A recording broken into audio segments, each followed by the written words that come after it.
Yo mga boss, have a good night, have a good day. Kung anong oras mo man to pinapanood, sana okay ka lang dyan. At lalong lalo na sa family ko, sana okay lang po kayo palagi dyan kung nasa man po kayo.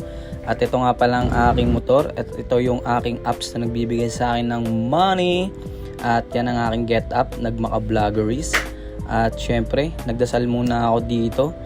Kayo din, palagi kayong magdadasal at iwasan nyo ang pagsasalsal.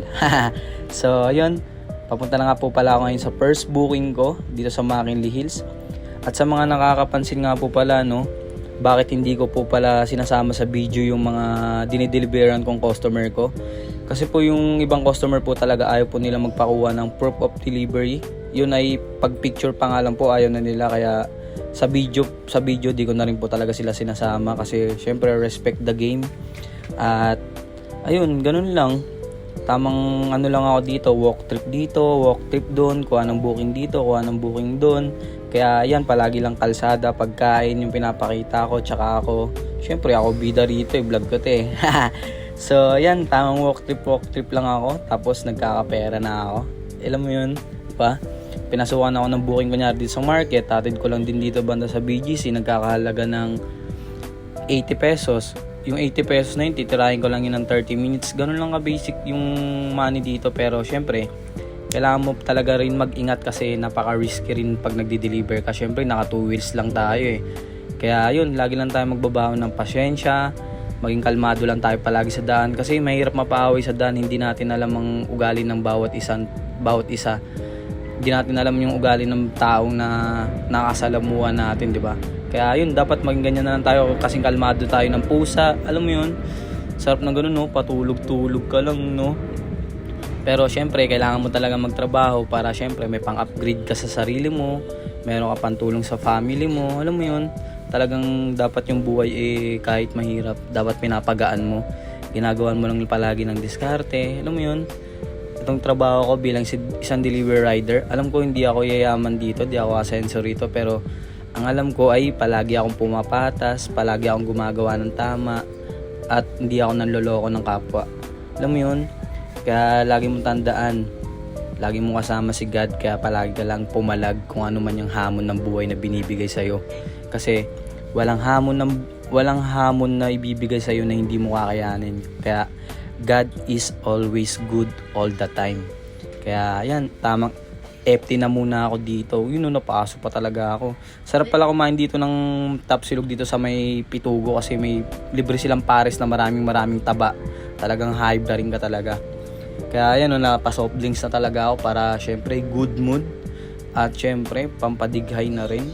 Talagang sarap i-partner ng soft drinks pagtas kumain, no? At yun, pagtapos ko nga pala magpahinga, rekta-rekta na ako pumunta rito sa susunod kong pick up dito sa Mandaluyong Rockwell, pangalan ng ano na to. Yan, 3 booking yung pumasok sa akin dyan. Naging 4 pa nga, kaso kinancel ko na yung isa kasi napakarami na itong dala ko eh. Tapos ayan, sinabi ko dyan, basic. Kasi binasic ko lang yung 190 sa loob ng 40 minutes. Binasic ko yon. Kaya yun.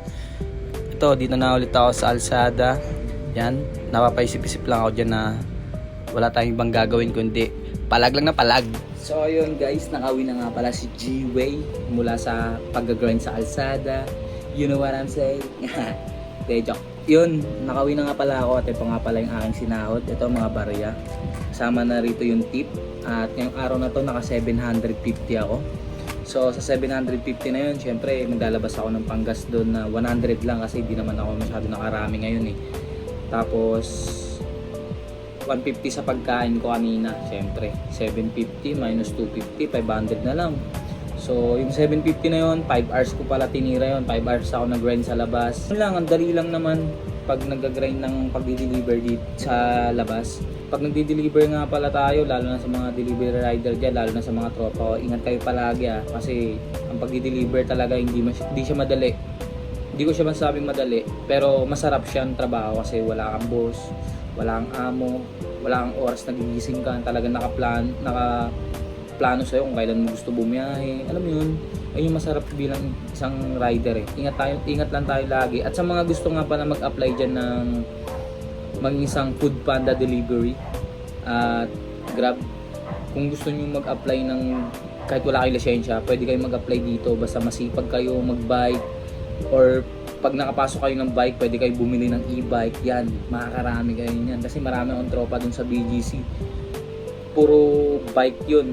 Kaso yun, bike rate yun, iba pa rin talaga yung motor rate. Kaso yung motor rate lang, medyo malalayo yung amin, pero yung bike rate na yun, yung malalapit lang yun sa inyo.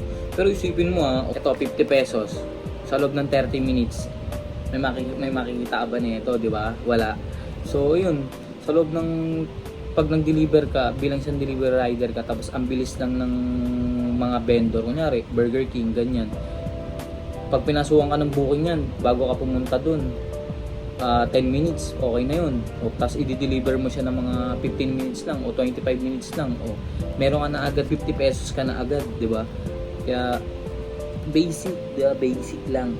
Kaya, pero dapat laging diskarte yan, at dapat hindi ka naglalaro sa kalsada. Alam mo yun, dapat mapagbigay ka lang lagi sa kalsada para safe ka. Tapos iwas ka lang sa mga tulonggis, huwag ka magbabaon ng init ng ulo sa kalsada kasi kakapahamak mo lang din yan. Dapat baon mo sa kalsada palagi ay mado ka, tapos mapagbigay ka lang sa daan, yun, para iwas talaga sa disgrasya. Alam mo yun, ang pagiging isang delivery rider talaga hindi rin siya biro. Kaya sa mga gusto dyan talaga, kung gusto nyo wala kayong amo, wala kayong boss, PM nyo lang ako, bibigay ko sa inyo yung link ko, tutulungan ko rin kayo makapasok. Kaya yun, this G-Way, hanggang dito na lang po, paalam, thank you sa lahat.